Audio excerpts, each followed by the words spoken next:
Hi hello sir, मैं हूं private detective John.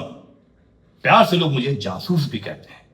मैं जासूसी करता हूं, यानी कि जो केस आप लोग सॉल्व नहीं कर पाते तो उसे हम जासूस सॉल्व करते हैं, यानी कि लोग प्राइवेट डिटेक्टिव को हायर करते हैं। देखिए, आप और मैं दोनों देश की सेवा करते हैं। फर्क यह है कि आप देश की सेवा करने का पैसा लेते हैं गवर्नमेंट से, और मैं देश की सेवा करता हूं तो पैसा लेता हूं उन क्लाइंटों से जो मुझे हायर करते हैं। मेरी फीस थोड़ी ज्यादा है, और मैं पहले अपना आधा पेमेंट एडवांस में लेता हूं, आधा काम होने के बाद, क्योंकि जॉन डिटेक्टिव ने आज तक कोई भी केस 72 घंटे से ऊपर नहीं छोड़ा है। मैं कोई भी कैसा भी केस हो 72 घंटे में उसे सॉल्व कर देता हूं। किसी की बीवी भाग जाए तो उसे ढूंढ के ले आता हूं, किसी का पति भाग जाए तो उसे ढूंढ के ले आता हूं, कोई प्रेमी प्रेमिका आपस में किसी को चीट कर रहे हैं, धोखा दे रहे हैं, उनको आपस में मिला देता हूं, या फिर हमेशा के लिए दूर कर देता हूं। देखिए, अभी कुछ दिन पहले आपके घर में चोरी हुई, राइट? आपने अपने घर की चोरी, यानी कि आपके घर में चोरी हुई और आप चोर नहीं पकड़ पाए, लेकिन मैंने, यानी कि आपकी वाइफ भाभी जी ने मुझे वो केस दिया।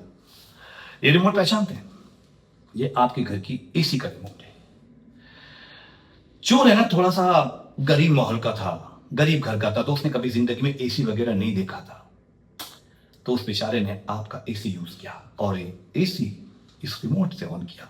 इस रिमोट पे उसके फिंगरप्रिंट आ गए, लेकिन आपकी तो नजर इस एसी के रिमोट पे गई नहीं, तो आपको पता ही नहीं लगा। और हम वहां तक सोच लेते हैं जहां तक आप नहीं सोच पाते। वैसे सर, आपको जो मुजरिम है ना, वो मैंने लॉकर में भेज दिया है। अब आप पूछ सकते हैं कि आपके घर का सामान क्या क्या चोरी हुआ, कहाँ कहाँ गया, कितना था, वो सब बता देगा। वैसे आधी फीस तो मुझे भाभी ने दे दी थी। आप आधी आप देंगे या फिर मैं भाभी से ले लूं? नहीं नहीं, वैसे आप तो माई बाप हैं, आपसे तो कोई ऐसी बात ही नहीं है, लेकिन फिर भी देखिए, धंधे में याराना नहीं करते अपन, तो आप कुछ लो डिस्काउंट देता हूँ। मेरी फीस 5 लाख है, 2.5 लाख मुझे भाभी ने दे दिया था, तो आप कुछ 1.5 लाख रुपए और दे दो, खत्म। और आगे याद कीजिएगा, कोई भी काम अगर आपसे सॉल्व ना हो ना केस, तो एक बार याद कीजिएगा डिटेक्टिव जॉन को। ये आपका, मैं रख देता हूँ आपका ही, ठीक है? तो चलता हूँ सर।